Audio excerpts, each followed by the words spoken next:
brain. Researchers at Northwestern University may be one step closer to making it a reality. A neuroscientist and a business professor says he's working on a smart chip for the brain, and he's working with Silicon Valley to do so. The chips, in theory, could increase your intelligence and interact with the world around you. Now, there are already about 40,000 people in the United States with smart chips, but are only approved for medical use. To unpack this, we turn to legal and media analyst Lionel, someone who does not need a chip to be smart because he was born awfully intelligent. Thanks for joining us, Lionel. Are they kidding, Scotty? If it says smart, it's dumb. Okay, gotcha. Rule number one. Okay. Number two, if you're hearing about it, it's 5 years old. Now, I read this article. Somebody said, we could have this really cool chip, and we can connect it with Wikipedia, the Rosetta Stone of fake news. Oh, you're going to be so smart. Let me ask you something. Scotty, how would you feel if your child were in a class and little Tabitha on row 3 had the chip, but your child doesn't? Is this going to be almost like an intellectual version of steroids? Could you say, wait a minute, do poor people get this too? And by the way, Scotty, they couldn't affect anything as far as your disposition, could they? They couldn't say, you know, that's Scotty now. She's acting up. Let me dial her down a little bit. There we go. That's more.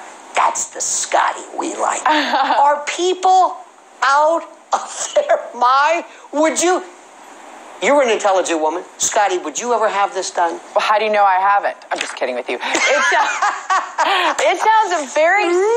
Yeah, I'm just saying. It sounds very Stepford Wives meets Stephen King, and the fact that there's so many that already have it. I understand for heart reasons, or for health reasons, for whether it's dealing with pacemakers or blood flow. Right. I understand that, and you see that with your smart watches, which, by the way, this isn't a dumb watch. That's the one... Dumb watch? It's not a dumb watch, but... the question with this that I'm a little bit worried about, who has the controls? I mean, talk about ultimate power of the world. And like I said, we're just setting ourselves up for failures, especially as at the same time, Lionel, we've had this conversation about artificial intelligence. So now we're going to trust the robots to control us. Thank you. What could go wrong? Thank you. Thank you. And also, who knows? You know, maybe it's all this, I don't know, this weird parallel universe that we're in. But let me ask you this. You said this. What if I were to say to you, for example, let's talk about that pacemaker. Ooh, that's so-and-so. Isn't he the leader of that coup from that country we don't like? Oh, there you go. Hey, Scotty, you got that 5? We already have the Internet of Things. We're also right now bathed in 5G. Look, let me just leave you with this. This is terrific. The moment they put something into your head, I can hack it, I can steal it, I can turn it off, I can turn it on. I can affect whatever you want. What if somebody were to say, you know... Hey, Shalom. First off, I want to start off by saying, Call Halal Yahweh Shemel Shai by Shemar Kadash. It's all praise to who the world calls God and Jesus Christ. His true name in the Hebrew is Yahweh for the Heavenly Father and Yahweh Shai for his beloved Son. I also want to say double honors to the elders and apostles of Great Millstone, and peace and mercy to the hopeful elect preaching his word in truth and sincerity. This is Brother Tazabah in Arizona, Lord willing, with another video to edify. And what you're seeing on the screen is prophecy. Prophecy, man. We're in the year of the Karagma, the year of the chip, the year of the mark of the beast. And it's been bit by bit being brought out, man. Bit by bit, and it's so spiritual that's coming out the way it's coming, because it's coming at such a slow pace that the world, the average person in the world doesn't see this thing coming. But men in this truth, they see it coming, and they're warning the people. That's why it says, you got to watch as well as pray, because you got to be looking for these things, man. And Esau's bit by bit bringing out stuff on it. You have new legislation that's going to be reaching the Supreme Court, because it's going to be something that's going to be talked about in the Supreme Court, where that's where it makes federal law, But other than that, just going on this video right here, man, this is straight up prophecy, man, because Esau in his carnal way, he wants to be as the Most High, man, like the scriptures say. Let me try to get that real quick.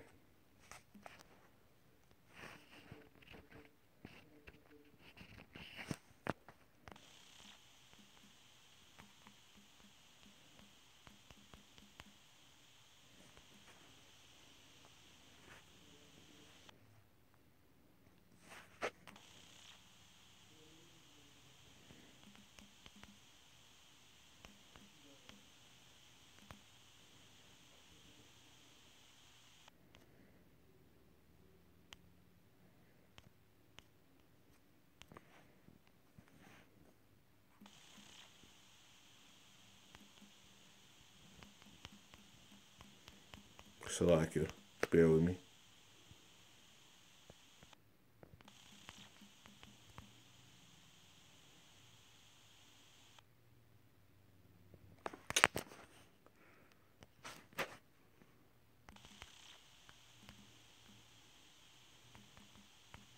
Showing.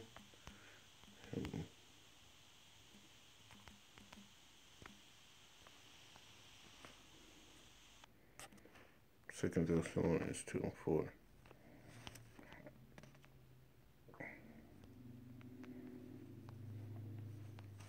Second Thessalonians 2 and 2 and 3, it says, "Let no man deceive you by any means, for that day shall not come except there come a falling away first, and that man of sin be revealed, the son of perdition," man. And who's the man of sin, the son of perdition? Who is the one that promotes a wicked way of life throughout the entire world, man? There's only one race that does that, man. Esau, Edom, which are you so-called white people. You self-proclaimed white people. Your generation and your lineage and your bloodline has pushed homosexuality throughout the four corners of the world, has pushed democracy throughout the four corners of the world, and has pushed everything that is against life throughout the whole four corners of the world, and is against the scriptures. Most importantly, you have pushed things that are against the spirit and scriptures and truth of the Bible and way of living of the Bible. You've pushed that throughout the world. So you're that man of sin, the son of perdition, which is that son that's going to be destroyed. Obadiah tells you who's that who would be destroyed off the face of the earth, man. It says, "Who opposeth and exalted himself above all that is called the Most High, that is worshipped, so that he as the Most High sitteth in the temple of the Most High, showing himself that he is the Most High." You see, this is what Esau does, man. He opposes the things of the scriptures. He comes against them.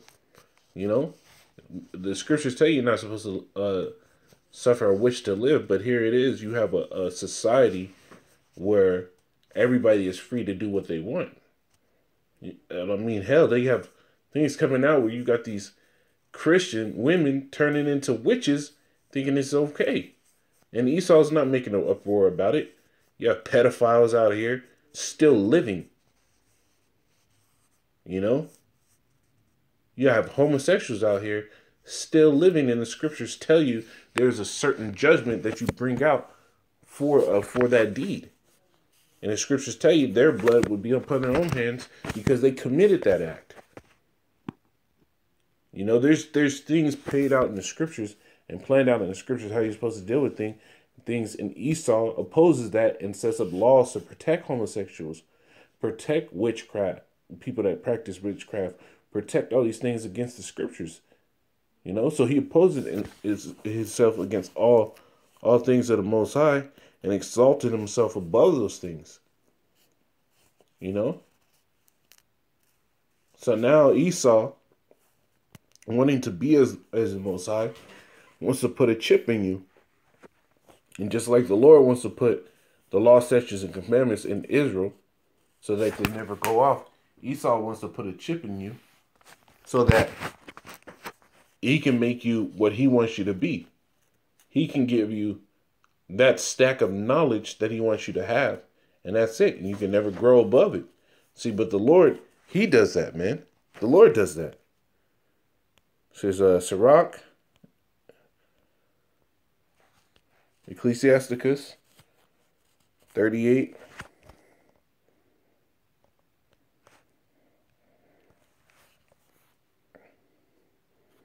And 6, it says, and he hath given men skill that he might be honored in his marvelous work. So the Lord gives men skill, talents, knowledge that they can exercise.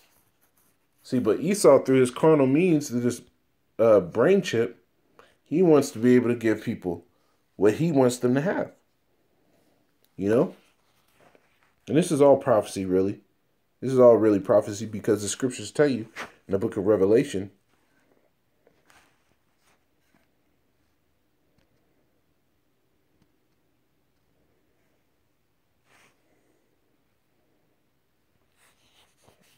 (13) and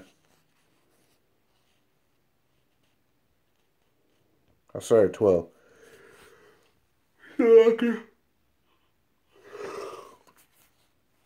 It says, and he exercises all the power of the first beast before him, and causeth the earth and them that dwell therein to worship the first beast, whose deadly wound was healed. And what was the first beast? It was the Roman Empire.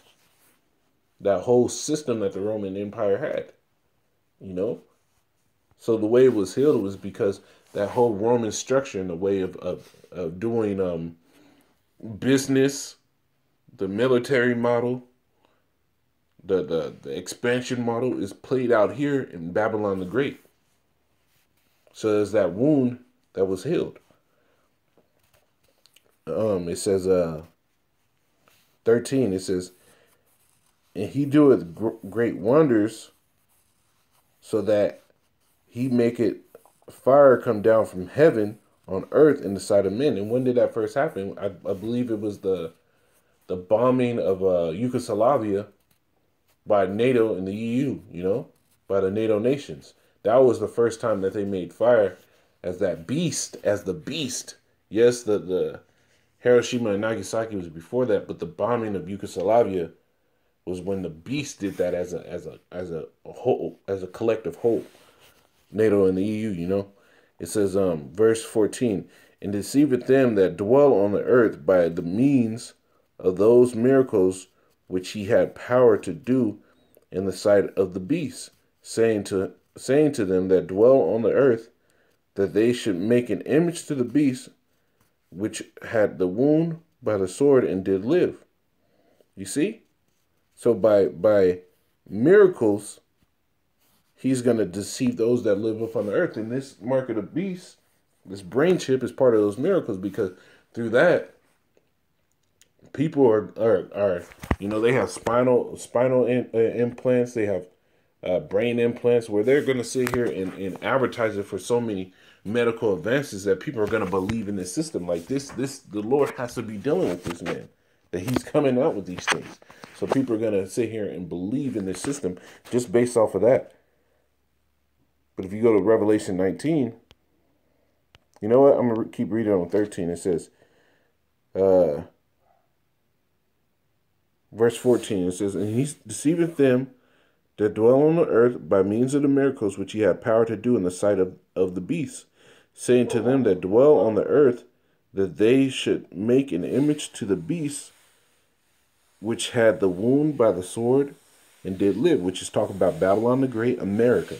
The wound by the sword was talking about the Roman Empire, and it did live, meaning it came back into this present system that we have through America, which is the same system that the Romans had. That's why you have the Senate, you have a Congress, you have all these things. You have elections. It says, verse 15, and he had power to give life unto the image of the beast, that the image of the beast should both speak and cause as many as would not worship the image of the beast should be killed. And he causeth all, both small and great, rich and poor, free and bond, to receive the mark, a mark which that word goes back to charagma, which is talking about that incision made in the flesh to put that chip in. It says, mark in their right hand or in their foreheads, that no man might buy or sell save he that hath the mark or the name of the beast or the number of his name. Now, if you go to Revelation 19, it tells you, start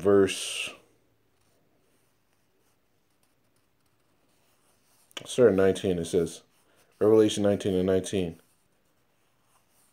And I saw the beast and the kings of the earth and their armies gathered together to make war against him that sat on the horse and against his army. And this is talking about when Esau, Edom, and the rest of the nations go to try to fight against the Most High. It says, go to fight against Yahweh Shai.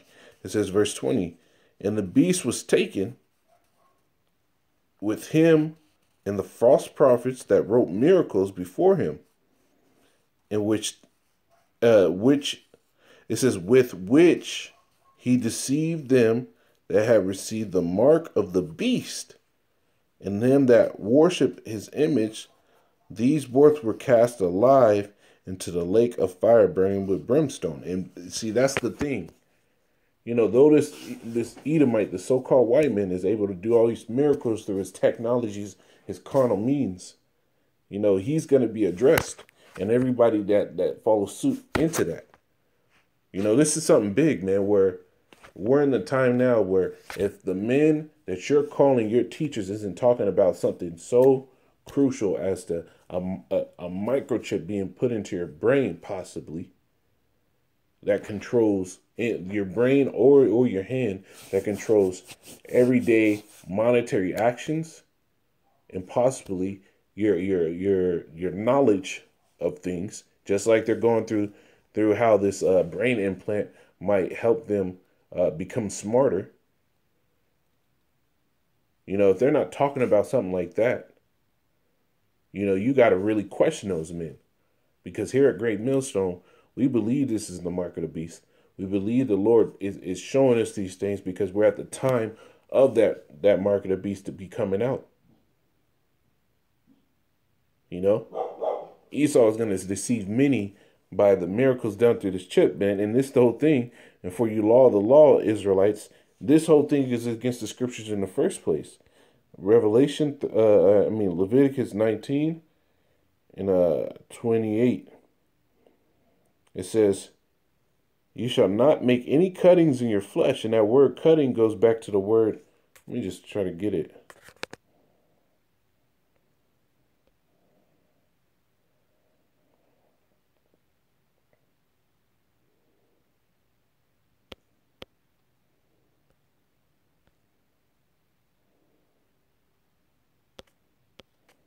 The word cutting goes back to the word sharat.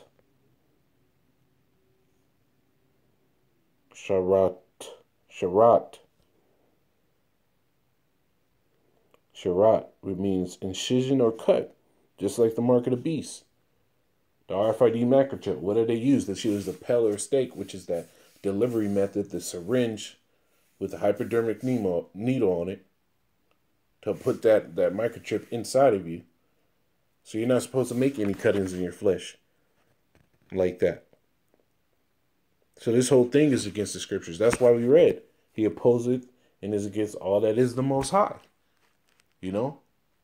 The law of the Lord even spells out that this ain't right. So Lord willing, this is edifying, man. We're in the year of Charagma, man. This stuff is coming to pass. Hey, pray that the Lord protect you in this time and protect your family, man. And protect your brothers in this thing, man. Most importantly, I want to say, Call Halal Yahabashim Marashai, Bashim Rakakadash, double honors to elders and apostles of Great Millstone, and Shalom.